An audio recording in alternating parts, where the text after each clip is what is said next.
What we are going to be discussing this evening is the subject of UFOs, friend, foe, or fantasy.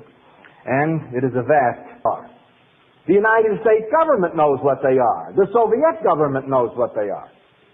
Everybody who's done any investigation in depth knows what they are. They are some form of extremely sophisticated aircraft, not made by any government occupying territory on our earth that we know of. Their capacities are utterly astounding. They have been clocked at speeds in excess of 25,000 miles per hour in our atmosphere. At speeds that rapid, you would burn up normally. Yet, they make right-angle turns at speeds of 5,000 miles per hour in our atmosphere. You couldn't make a right-angle turn at that speed without disintegrating in our atmosphere. They go straight up or straight down, left or right, and accelerate from a few hundred miles per hour to thousands of miles per hour in seconds. They appear to defy all the known laws of gravity. And scientists have suggested that this is perhaps because they generate their own gravitational field based upon our poles and some form of magnetic induction. We do not know the explanation, but we know that the aircraft exist. UFOs are inevitably characterized as a secret weapon of the enemy. The Russians tell their people that they're theirs, and our people are told that they belong to us. Everybody's scared to death to talk about whose they really are because nobody truly knows. The only thing that is known is that we are definitely trying to explain naturally and with all forms of evasion what quite obviously disturbs the heads of the military and of our governments. All right, welcome, ladies and gentlemen, to Cultish, entering the kingdom of the cults. Good morning, good afternoon, good evening, wherever you are. Welcome to not another episode of Sheologians, because we're here today to put the she in cultish? Yes. The she and cultish. She. Oh, that is wonderful. I really thought it's already starting. Oh my gosh. Yes. I spent a long time on that one. You're welcome. Did you really? No. No? Okay. I All right. totally- Okay. Zero I was going to say, wow. I What were totally the other thought ones you passed up to get to that one? I totally thought you were going to bring the her and Bob Lazar. Lazar. Well, we're doing 2 episodes. Now you ruined it. Oh. Okay, I have one for the next one. Okay, good. I know, Okay, there's Joy's got plenty. it. There's plenty. Yeah. So, Hey. yeah. Hi. But the her and airy her 51. I thought about it. Did you really? Crossed my mind. You better be careful. You're going to take Joy's whatever she It has to for crossed the my next mind. episode. Well, hey, I'm Summer Yeager, and I'm here with my beautiful co-host Joy, and also some other. I'm not going to call you beautiful. I'm Jeff, and I'm with my here with my beautiful co-host, Yes. Jeremiah. We are here with our. We're trying to defect from our nasty beards. She laughed at your name. I said Jeremiah. She said Jeremiah. I know. But here's the funny thing: is that our very first episode we ever did, I was trying to think, I want to make myself different from the times I've been on Apologia Radio. No. So I told Jeff, like, you've got to call me just Jeremiah. I got to be the You serious can't. thing. Yeah. And you were struggling with the whole time. There's a couple times where you're going, I find this so compelling, Jeremiah. Jeremiah? Because Jerry is his own adjective. you're just Yeah. Jerry. He's just just Jerry. Jerry, yeah. You were just Like, telling me that, but He wanted to be more Eric was saying that distinguished. too. No, Jeremiah. He doesn't need Sounds more to like be more Dr. I just have distinguished. to be Dr. me. Roberts. He's just Jerry. Yeah. And that's Yes. a good thing. Right. Because he's his own adjective. That's right. So Exactly. Okay. Ain't nobody me like So me what are we except doing me. today? We're doing a mashup of Sheologians and Cultish, and we're talking about a very important subject. And what is that, Jeremiah? Who's So Jeremiah? I know. Who is Jeremiah? Well, we are talking about UFOs, the subject of aliens, Area 51, and just kind of like a whole. Just a huge topic. And I mean, there's so many angles in which you can approach it, and a lot of times, like what we're doing right now with Cultish, is that we're just trying to kind of find a topic to introduce a subject, because there's so many different ways you can introduce the subject of UFOs, aliens. It's such a big thing in like pop culture. I mean, I've got a T-shirt, one of my T-shirt, where at least me, Summer, and I, we both have T-shirts related here. And so repping that round earth. but just you think like I didn't get the notification. I know. Yeah. But like The Last Starfighter is like one of my favorite movies. I'm an 80s kid, so it's one of my favorite movies growing up as a kid. But just that fascination of like, why are we here? Is there anything that's beyond us? That's always been like, I think it's just something that's prominent, that's been expressed just in film. For sure. Well, and Summer's all about government-funded projects. Yes. NASA. I love government-funded projects. You're showing your corruption Yes. right now. I'm pretty sure I bought this shirt at Target, by the way. Yeah. That makes But sense. also, Joy has been wanting to talk about aliens on Sheologians I think she first brought it up like when we first started. Yeah. She's wanted to talk about They're it. like, what topics could we discuss? And I Joy's don't been know, we like, could do aliens. at And I'm some like, point. that's why. But actually, I think that's a good question. Like, Joy has a fascination with the alien phenomena. Joy and I both have a fascination with alien Yes. stuff. Yeah. Yes. And I didn't understand it. And I think that's probably something a lot of Christians are going to be like, why are you guys talking about aliens? Yeah. Well, yeah, on cultish. Like, why is it a cult? Is it Right. cultish? Well, maybe I can. Is it what? Why are we talking about it today? So I'll introduce. Maybe this will help us. Yeah. Like, why would we go here? My brother is not a believer, and over a decade ago, he came to me and we were talking, and he was just going bonkers with alien stuff. Like, rejects the Christian worldview, was all about aliens. I asked him at the time, I said, well, who are you reading and where can I go to study, your perspective?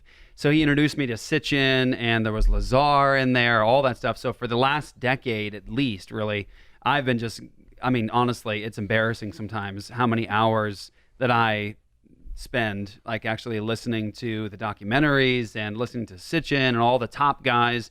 And the reason is because my brother basically developed an entirely different perspective of the world and life and purpose because of this perspective. So this is a whole worldview. Yeah. And it leads oftentimes, I would say it seems like almost every time, into the New Age and into the world specifically of the occult. So there's a cultish aspect to this and an occultic aspect to this.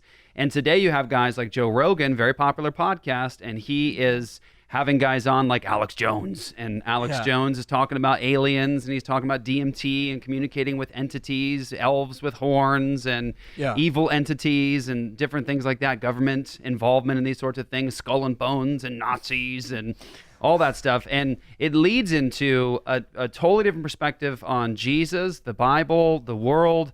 And so it is something you have to talk about today if you're going to have a coherent response to those who are adopting what is now becoming part of pop culture. Right. Yeah, and even if you look at every couple months, like Time Life magazine always releases some book, big magazine about cults and the interest in them. It always seems like they have the four prominent characters. They'll have Jim Jones, Charles Manson, David Koresh, and the leader from Heaven's Gate. And you listen to the intro to our episode, Planet Earth, about to be recycled. Your only chance to survive is to leave with us. And that was a mixture of New Age and ufology. Yeah, and of course that they use it as an extreme example because there's tons of cults that have a view of ufology surrounding them.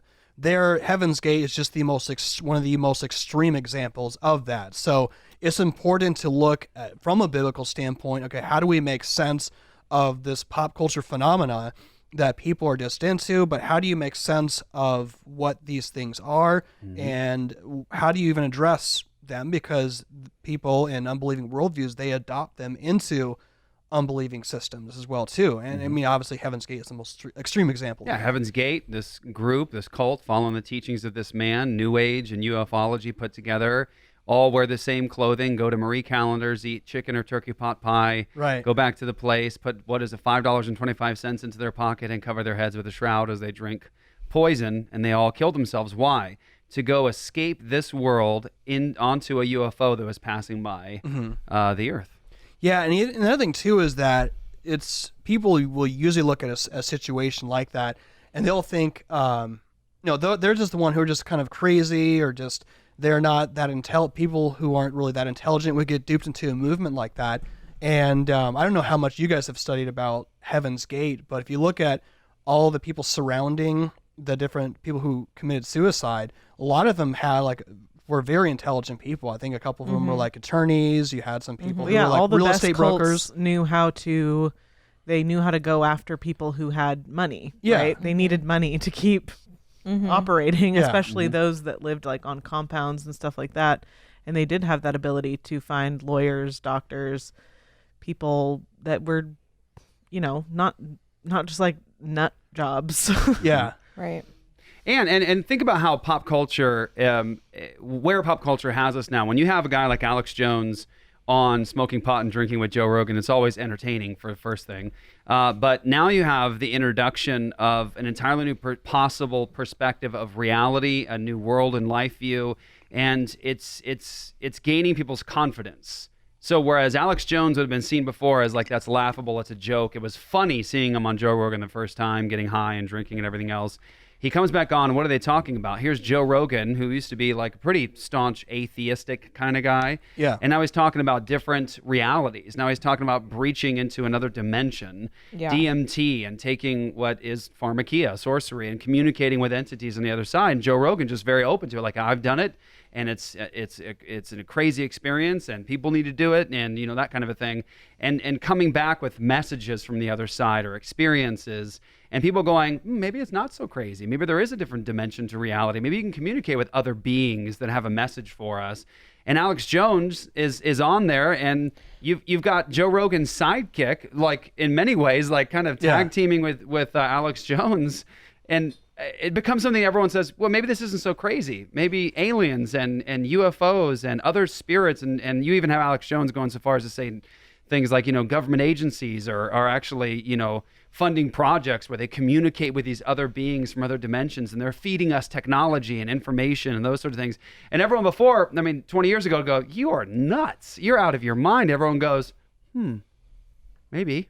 Yeah. Bob Lazar. Well, yeah, I think for forever, people have been wondering, why are we here?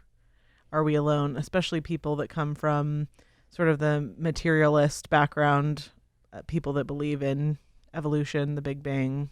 People study why we are here, why there are more evolved forms, and if we're in such a vast universe, would we be the only people? But back when we didn't know about space and galaxies, we were seeing science fiction written about what's under the ocean, what's in the center of the earth.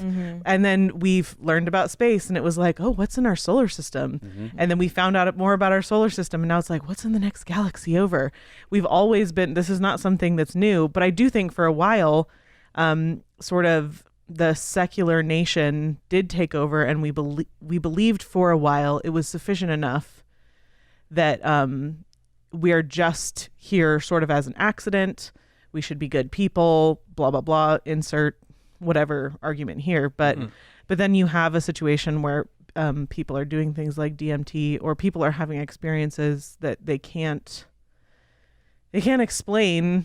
Like, you can only pretend like this is all just nothing for so long. Yeah. Well, right? and just for those who are new to this, you mentioned materialist. That's the idea that the only thing that exists is the material universe, nothing immaterial, nothing beyond the material realm. Right. So, very atomistic view of reality. Like, Which it would make, in that world, if we, it's already pretty insane that we're here as a result of evolution. Just the fact that a male and a female humanoid would evolve at the right time, and they would both evolve reproductive parts that evolved so that they could actually procreate, and then they evolved at the same time, and then we were able to actually have everything work, and then that's pretty amazing. So miraculous. As it is. Almost like God created us. But because that's possible, if you want to, you can see from an evolutionary standpoint why people would think that there is something else out there. Why would you just assume that we're the only planet in this unending universe that had some sort of evolution that occurred and created intelligent beings that evolved a conventional sense of morality and all this stuff. And so it makes sense why people would think that, and it makes sense why people would go there, because in essence, it allows the materialist to believe and qualify the idea that there is something bigger than us, that is more intelligent, and may even, a lot of them would say, has a hand in the things that go on here. Well, in that's this Richard Dawkins, when you push him on where we came from, if you push him and push him and push him, we have him on record saying, well, it's very likely that an alien kind of life form planted us here, or like began the process. Yeah. So in a materialistic worldview, you are still reduced to believing that there's some kind of creator who did this on purpose. Right. But she's absolutely right. If you are a materialist, why wouldn't there be aliens? Well, yeah, if you accept the micromutation, macroevolutionary worldview, and that you look at the vastness of space and all those different galaxies and planets, like by deduction, well, if we got here accidentally from highly evolved societies of bacteria to fish to African apes to us, why wouldn't that happen on some planet? I mean, honestly, else. to me, that really only seems like it could happen the one time. Like, it really doesn't seem like it could happen again. Right. An unguided, just completely unguided. This miracle. I don't know. It couldn't have happened all It over. seems like something had to create it that had no creator, basically, is what I'm Well, saying. I sometimes think, I laugh too at times. I think, like, people who accept like the Darwinian or neo-Darwinian model, and they're like, well, yeah, just random, processes and, all these different things happen over time. And like, here we are. I'm like, you don't have any children, do you? Right. No. You've never seen a 4-year-old. No. Yeah, because that don't happen in this world. There's definitely some divine guidance, and yeah. So you talked a little bit about how you initially got into studying the alien stuff because of your brother. Right. What I'm curious about, Joy, and so, well, Summer, you mentioned that Joy's been waiting for how long since she? Since we started. Since we started. Yeah. So I guess my question to you, Joy, is like, give me the reason behind the reason, like, why is the subject of aliens such a fascinating subject for you? Like, all this thing, like, why is this so exciting for you personally? Well, I think initially the reason I got into it, I would have been about 14 or 15 when I really, really got into it. Obviously, most of my life I've been a huge sci-fi nerd. And Me too. So I went from reading... Huge is an understatement.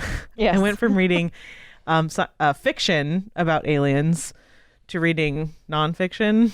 Debatably nonfiction. Other kinds of fiction. But so my very first interaction with it, honestly, would be... I really hoped you were going to say my first interaction with an alien. Oh, yeah. Oh boy. Whoa. My The first first time I experience. saw an alien. My first experience. Oh, that's this kind That's of what's show. happening. Okay, all right. Okay. And here's the part where the YouTube commenters like timestamp at 14 minutes 51 seconds. Joy says, Show starts at 14 minutes. Yeah. And then I woke up and 2 hours had passed, and I just got strangely obsessed with it. I would go to the library and I would check out all kinds of books about cryptozoology and, like the creatures that exist but don't exist and we can't find them and all that stuff. And then I read, you guys, most of you have probably heard of a popular fiction movie called The Mothman Prophecies. Mm-hmm. Well, the book is not actually a fiction story. It is actually nonfiction, or written as nonfiction. And it is a story of accounts of this creature that people have seen. Consistently in people of different economic statuses and races and genders and locations and all this stuff. Right. And honestly, I paused my interest in it. This is completely anecdotal, of course, but I just felt really icky when I was reading that book, like all the time, until I returned that book to the library and basically said, like, I have no interest in even studying this anymore, from this perspective at least, because I felt scared a lot. Oh, wow. And so, like I said, that's you never told me this story. Yeah, I didn't fill out like observation and my hypothesis, and I didn't use the scientific method, but that's how I felt about it. So, yeah. Technical term. Yeah. And then obviously as I got older, I got a lot into creation science, or at least, I guess, if you mischaracterize what I mean by creation science, I don't know what to say. But I really don't know at this point. But basically I got interested, I became interested in just the amazing way that God made the world and the universe by extension. Observational. Yeah. Yeah. And I ended up obviously reading Gary Bates' Alien Intrusion. And then I think that the important thing is that I myself like had an experience with aliens or whatever that it was effective enough to have me set it down. And I don't even know that I would say I was a Christian at the time, that I was super into it. And then what I really began to notice is that the accounts that people would give were very consistent across the board. You can't deny there's plenty of evidence that doesn't support the existence of aliens, and there's plenty of evidence that supports that the belief in aliens is very faith-based for me. But I also think there's plenty of evidence that would suggest that it would be silly to just be like, you're making that up, it's fake, or whatever. And there's plenty of stuff I think that is fake. Would you point, just as an overthinking, that you're saying that, and I agree with you on this, that when some people have these experiences of actual contact with an entity, right? We're not denying that, right? Now, I do think that sometimes that's not real, and I think sometimes there is something that is happening. I think that if you were trying to look at it from a scientific perspective, which actually Gary Bates does in Alien Intrusion, you can't exclude the fact that people, even if you want to, you brought up DMT, right? It would be intellectually dishonest for us to look at all these accounts of people who did DMT and experienced the same thing, coming into contact with the same kind of entities, receiving similar types of information, having similar feelings while on it, and just be like, oh, they're just all making that up. Right. You know, it's not that part of it is not a mass conspiracy. It would be more honest to say they probably legitimately did all experience that. Now, was it an alien from another planet? Right. It was maybe an entity from another dimension. Right. But another thing just too is that you would say, and I've seen it just by reading some of the research that I did, is that, and again, there's stuff that we have to sort through, things that are hoax, like you've talked about, like obviously like the crop circles and stuff like that. Right. But it's been proven that they're very easy to do in very short amounts of time, and that's why I mentioned the faith, like that there are claims there. I think there's plenty of evidence that a lot of people believe in aliens because they have faith that they exist. But the one thing to make note of, and I talked about this when I had Stephen Bancars on, is that like a lot of these encounters, whether it's something like a new age practice like astral projection or lucid dreaming, the accounts of what they experience, like independently, there's similarities that line up with going on to the higher astral realm, the lower astral realm, and even experiencing what Stephen talked about. I've seen videos where people talk about even experiencing like rape and sexual assault on like these lower astral planes by entities. And there's an aspect which, too, just so you know, is like an almost 100% consistency in people who have been abducted by aliens. Yeah. Yeah, and so like that is almost 100% of the time reported. Yeah, like some sort of sexual probing, abuse, something like that. Yeah, and it's not just that, is that there's the reason why it's important too to look at it as Christians and analyze this from a biblical worldview, is that most of the times when there's these alien encounters, it's not really about what sort of technology. We're here to share like our technology or how we grow organic strawberries or or snozberries or whatever they grow on other planets, you know?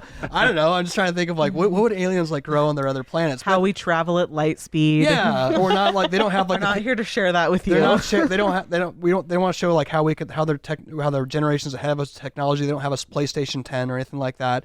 But what they, I don't know, like I'm trying to think of what they would have that we wouldn't, or they're ahead of us. But it always seems like the source and focus of a lot of these encounters with these aliens and UFOs are always on the origins of man and like what is like the true nature of reality and like and they always seem to have some sort of insight on who Jesus is and like denying the Old Testament. And wait. You're saying they talk about what? No, just like a lot of beliefs and people who there's different like beliefs and religions based off of encounters like with some sort of contact with UFOs. Yeah, there's a lot of them have a common theme at times. Super common. Okay, well, you guys you're now you're in a realm that I don't know about. So explain this to somebody who's never heard it before. So what Jerry's referring to, and and I think Joy's affirming this. What I've seen the same thing is oftentimes people will have contact with these. With aliens or interdimensional beings. They'll have the contact and they'll get information, data about the other side, those sorts of things. And there's a common theme. It's not 100% universal, but it's a common theme where you'll find oftentimes that people make contact and they say, I'm the one that communicates with this entity. They always have like a new interpretation of who Jesus is. A new interpretation of who Jesus is and a new perspective of the future and the purpose of mankind. So they actually do come back oftentimes with information about Christ and his ministry and his purpose. And, like what? Well, there's times where people will even argue that Jesus was alien. People have gone so far as to say something like that. Or they'll deny that he's the divine Son of God. Heaven's Gate had a particular view of Jesus. If you listen to his, and they're up right now, you can watch them on YouTube. Just type in Heaven's Gate audio, and you'll hear him just waxing long about who Jesus is and his purpose in the universe and all these different things. He'll quote from the words of Jesus, but his perspective about Jesus is not that Jesus is the divine Son of God, the only God, the way to salvation. It's a new version of Jesus. It's another Christ. And that's a pretty common thing that you'll see in these reports back from alien encounters is this is who Jesus really was. Well, isn't that interesting? Yeah. And in fact, this is like throwback to like 1997, I think it was, when the Heaven's Gate mass suicide happened. And this is when the internet was in its infancy. I remember being in my computer class and I heard about it on the news. And so me and my friend were just like kind of goofing around at one point because I was at a school that was 98% Mormon. And so one of my friends, who was Mormon, good friend of mine, like, hey, let's look up Heaven's Gate, and see what that's all about. So we pulled up the website, you know, and it's like just like lowering down, you know. I remember. You got the modem dial up. Yeah, and they're doing that. Kids and these days don't know. And I just went to one of the first pages I clicked on. The guy was interpreting Jesus' baptism and the Holy Spirit. I think he was saying like the Holy Spirit descending as a dove. Somehow he reinterpreted that was some sort of like UFO encounter. And people can laugh and have a chuckle about that, but this is theology that ended up with 30-somewhat people killing themselves. That's exactly right. I think that's the main point. We want to discuss this, and this is going to be a two-part episode thing, right? Yeah, okay. So building foundations now, we want to talk about why it's important to talk about these things. Isn't it important to talk about these things, or can we just continue to be dismissive as Christians and say I don't need to have an answer? I want to say if you're concerned with cultish things and theology mattering in the world, then you do have to have an answer for these things, because I think Joy is exactly right. We can't say, well, these people, they're just lying. They're just lying. Like, well, no, if you listen to them and their experiences, there's some pretty common threads between their experiences. And what's interesting is it develops a new theology, a new anthropology, and a new worldview. I mean, all that's contained in there. And so they're propagating a particular view of reality. It's not always the same view, but it is a view that's devoid of who Jesus truly is. It's a denial of his ultimate authority and his claims. I mean, people will have alien encounters oftentimes, an alien encounter, and come back and say, guys, Jesus is the way, the truth, and the life. No man comes to the Father but by him. Yeah, he died for the sins of his people. He rose again from the dead. You better repent and believe in a hurry. Right. No, it's That's always not what's happening. Something very, very different. Like, I don't think Joe Rogan's interest in aliens and all the things that he's doing now in these discussions is because he wants to see, really, are the claims of Jesus true, and should I believe them? It's a new interpretation of reality. Right. And we got to have a discussion about it. I find one of the things fascinating about this whole situation is now you've got guys who were popularly seen as an atheist not many years ago, now actually saying, well, I grant there's like maybe other dimensions, and I may have breached that doorway, and everyone going, maybe we can take these drugs that can get us into a state of consciousness where we can communicate with the other side. I go, oh, lo and behold, the Bible already spoke about this. Yep.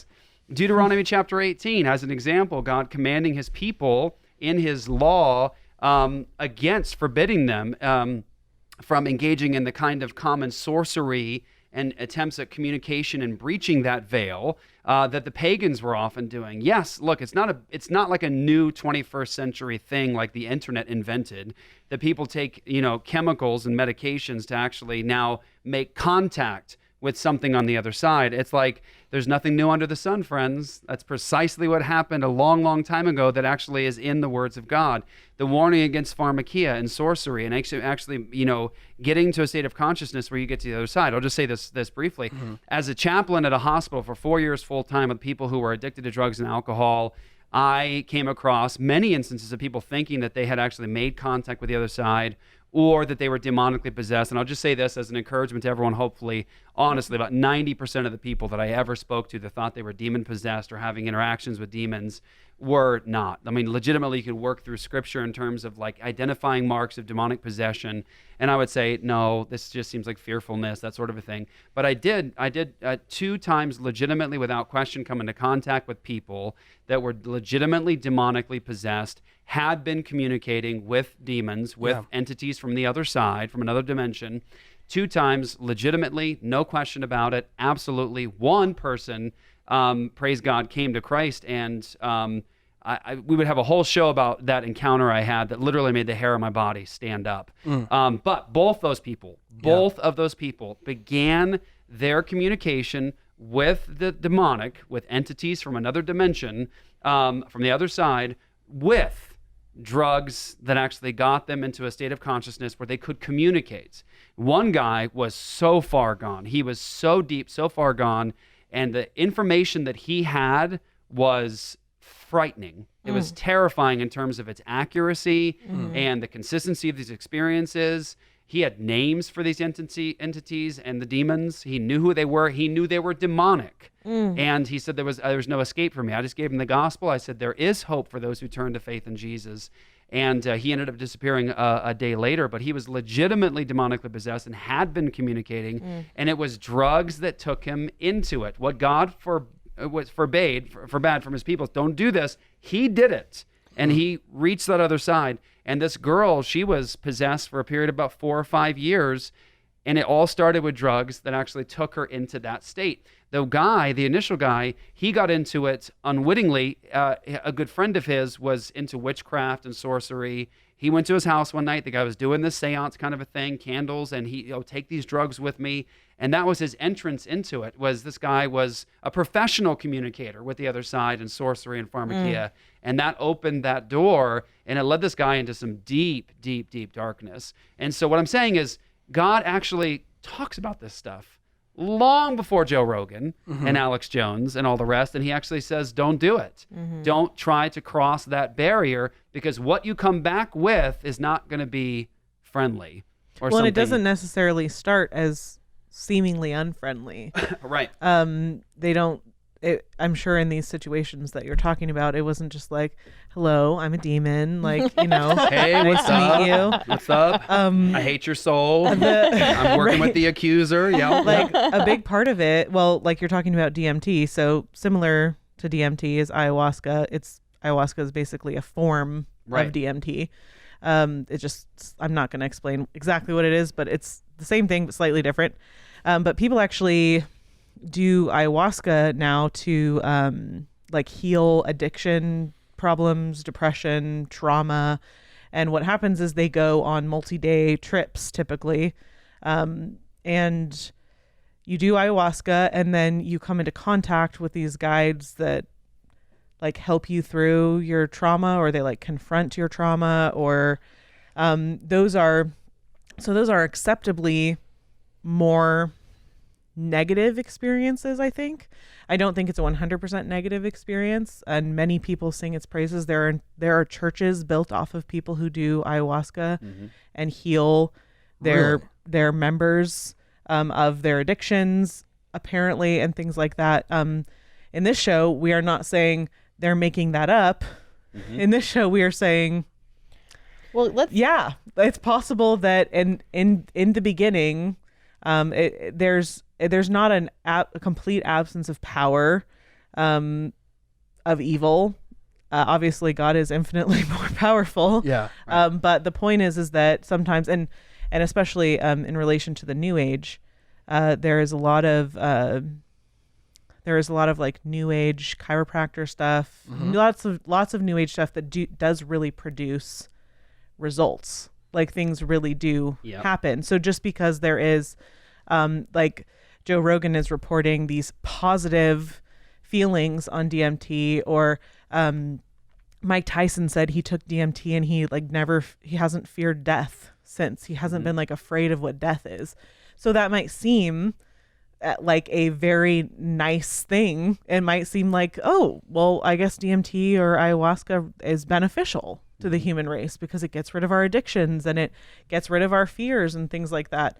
But it doesn't mean just because something is like upfront producing positive results, that doesn't, that is, I would say that that's more like alluring than anything necessary. It's not something that we as Christians should be like just because something is good at face value, we shouldn't just be like, oh, well, DMT is helping people. That's great. Right. And I'll just say briefly, there's a point of contact that's from the scripture. We don't have to be afraid of this discussion or just be dismissive and say no.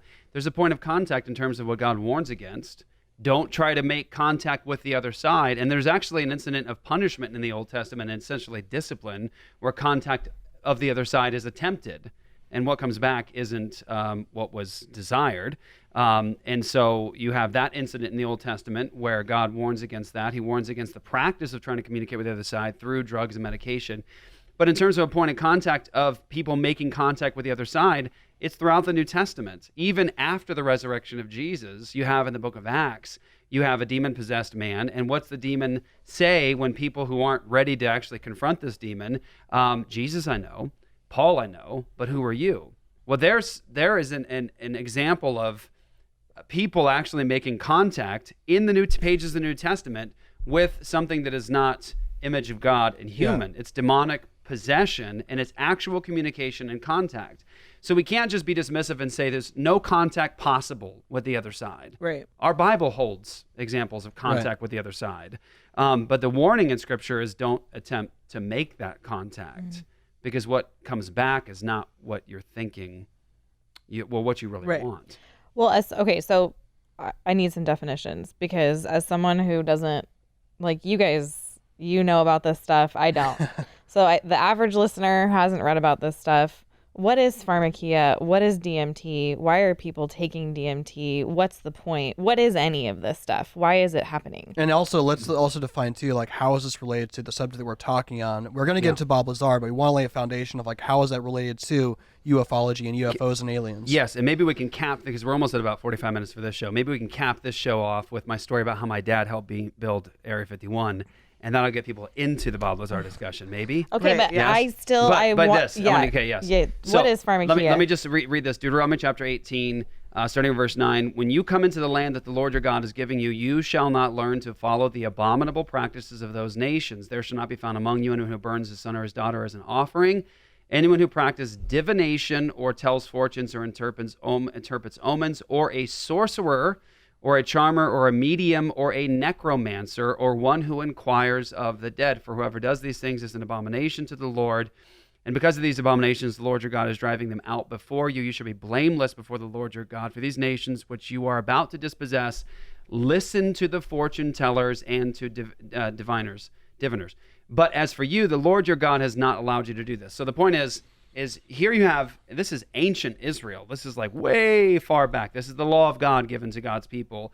And you have God warning against the practices of those other nations, fortune tellers, people who communicate with the other side, omens, all those different things. Now, if you look at those practices, and this is, anybody can research this, it's historic record, it's not even difficult, and it's still practiced today.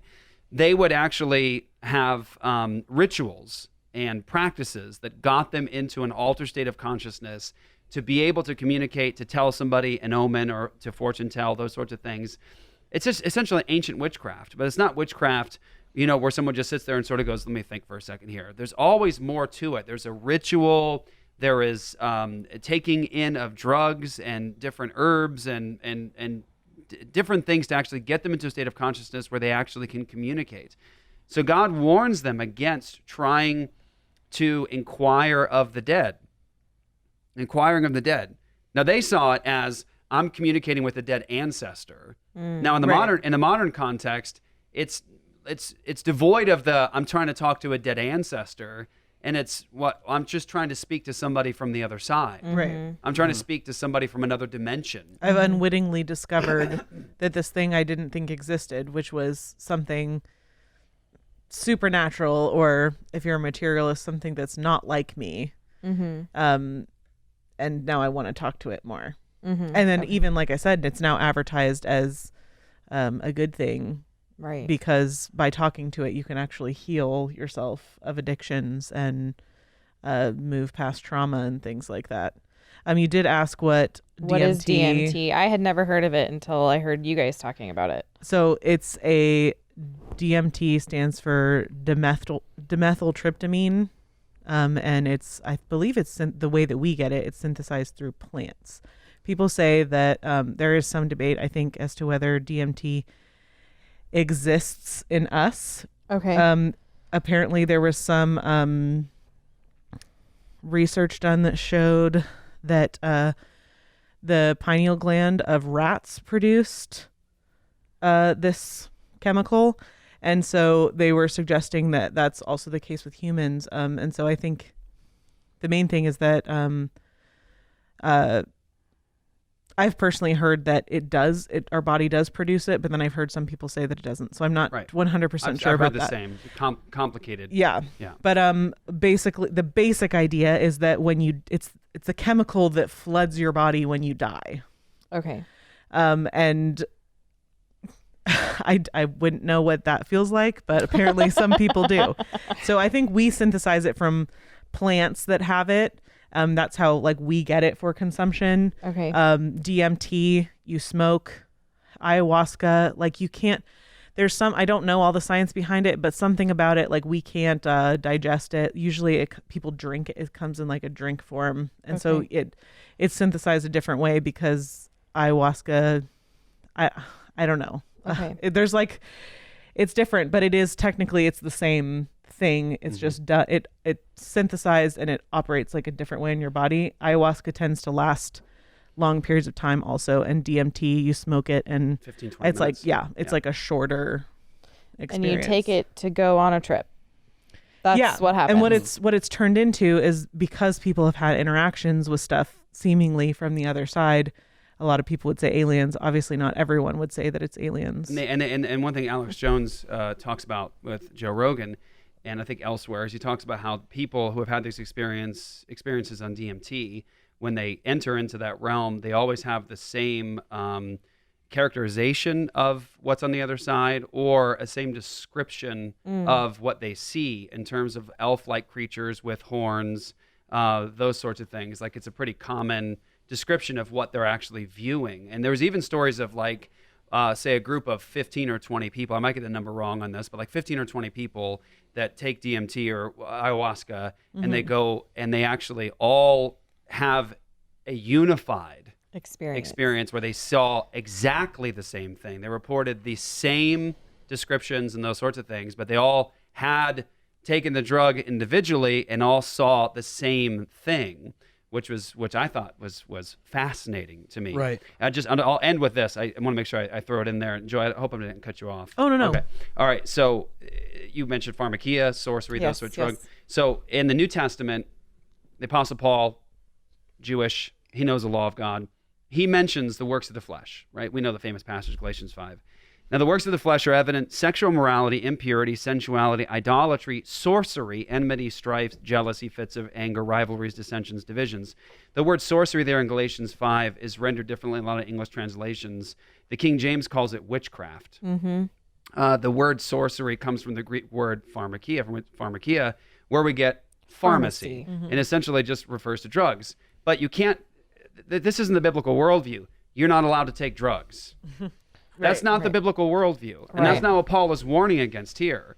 Because God does tell, like, say, Timothy, like, drink a little wine, for your sickness. Like, it's possible, yes, to take things, and God, clear in biblical worldview, you can take drugs to help you with ailments. That's not enjoy your Advil. That's not antithetical to the Christian worldview. So what Paul is referring to here in Pharmakeia that's why it's rendered sorcery or witchcraft, because it's not the Pharmakeia in terms of taking a drug for a headache. Right. Or taking a pill because of pain, related to surgery or something like that. Right. We're talking about pharmakeia, witchcraft, sorcery, the kind of thing where people would, in this pagan society, take drugs to communicate with the other side or get into an altered state of consciousness. Yeah, and one of the things too is that there's different people that are prominent in ufology, and that a lot of these things that Jeff's talking about with like pharmakeia and these aspects of like New Age practice and occultism, it always goes hand in hand, almost just multiple times, with people who are into UFOs and aliens. So you were sharing too in the prep. I listened to some of his talks. It was Dr. Stephen Greer, and some of his talks about encounters like with UFOs and his initial experience of why he got into his whole movement that he's doing. If you look at his lectures online, was the fact that he had a near-death experience, and it essentially like was a private revelation where he was basically like out on some sort of astral plane, and he got this idea or revelation that we're all part of this universal collective consciousness. And so all of his science and everything that he's doing and everything he's propagating with science, he's a smart guy too.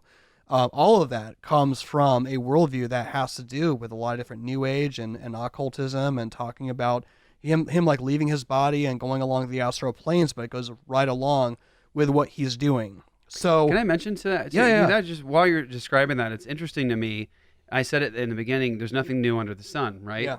So we can talk about the 21st century, a new spin on all these things, but what do we're resurrecting ancient occultic pagan beliefs. Yeah. Totally. It's the same. Completely. It's the same nonsense that Moses is giving directives against in Deuteronomy 18. It had a different form in terms of, well, you're talking to your ancestors, or you're talking to this, or whatever. You're taking this to get into an altered state of consciousness to communicate with that side. But it's this whole other perspective of life and reality that's antithetical to what is actually true and by revelation of God. In the 21st century, it's got a cool spin on it. It's got skinny jeans and silver hair. It's got, you know what I'm saying? It's like, no, bro, we're just talking to like entities from another dimension. They've flown here from across galaxies, and like, is that, do you want to get demons? Because that's how you get demons. It's exactly. Well, the crazy thing is, like, you bring up Stephen Greer. He is he like the head of the Serious Disclosure, or I believe so, yeah. So if you watch the documentary that the Serious Disclosure made about their like UFO sightings, their ship sightings, in the documentary you see them, it starts out very normal. He's talking about the military-industrial complex and how very normal. Well, you know, we all sit around. Well, you're kind of like you're kind of industrial. tracking with him, and then all of a sudden he's like, and then there are these aliens watching us, and when things like don't go the right way, they kind of step in, and you're like, okay, this took a turn. And then almost immediately, him and his cohort, they drive out into the middle of the desert. They're meditating. They have little shrines with candles on them. Yep. And then they set up cameras pointed at the sky, and they see ships, UFOs flying around, little balls of light. They are praying to a god. They're praying to a god, and then a god shows up. Like, I'm not debating whether what they're seeing is real or not. So you're saying you saw something that appeared like an angel of light, right? Above you? Right. Never heard that before. Right. Exactly. So it almost, ahead. you would think, like, it, I don't know, I think maybe sometimes Christians think that it's a little bit more hidden, but within the first 15 minutes of this documentary, I was like, I'm looking at a shrine in the desert right now. Right. Someone is praying to a shrine right now. Right. Yep. not cultish. You went looking for something. Something showed up. Right. We're not surprised. Yeah, that's right. That is not That's right. cultish at all. And, All. and it's almost like people, and maybe we can end on this and save the Area 51 thing for that, because I think we're running out of tape here. But I just think it's interesting because people act so pompous and arrogant today to act like, oh, we're in the know now with technology and communication with the other side and DMT. Like now we're really learning about the universe. And it's like, bro, this is old. This is so old. This is old like as dirt. it's so old, and God already talked about it. Like the Christian worldview already has a leg up on the world here. Right. God's been talking about this Right. for a long time. He's Right. told Right. this story over and over and over again. You're just now catching up, bro. Right. Like Created you're just being. now getting to it. You know what I'm saying? You know, like you're just now catching up with what the biblical Right. story has always told us. As you're trying to sell us this new perspective, we already know about this. Yeah. We Right. already have dealt Ultimately, with we this. all are new here. Yeah. Like it's like, are you new here?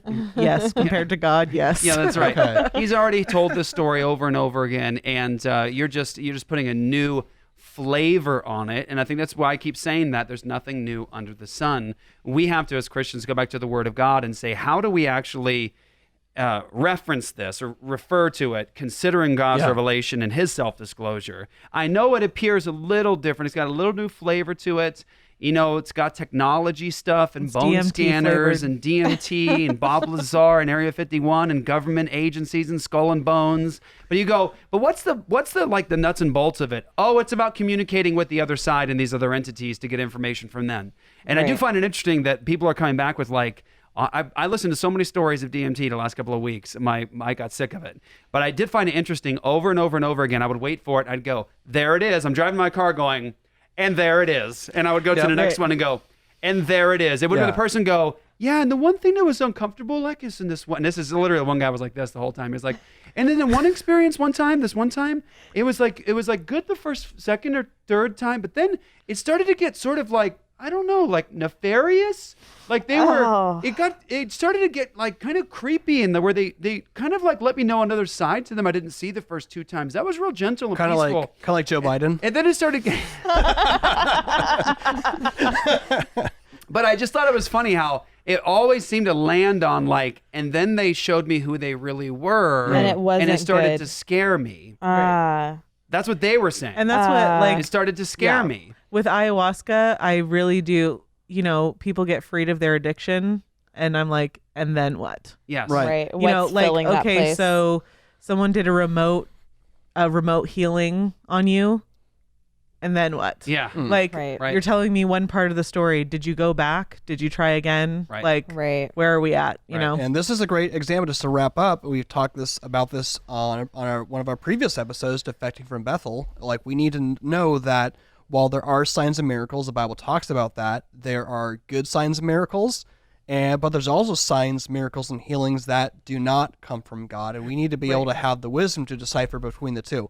So this is hopefully has been like a really good introduction to discussing really Bob Lazar and the UFO phenomenon. Hopefully this lays a good foundation.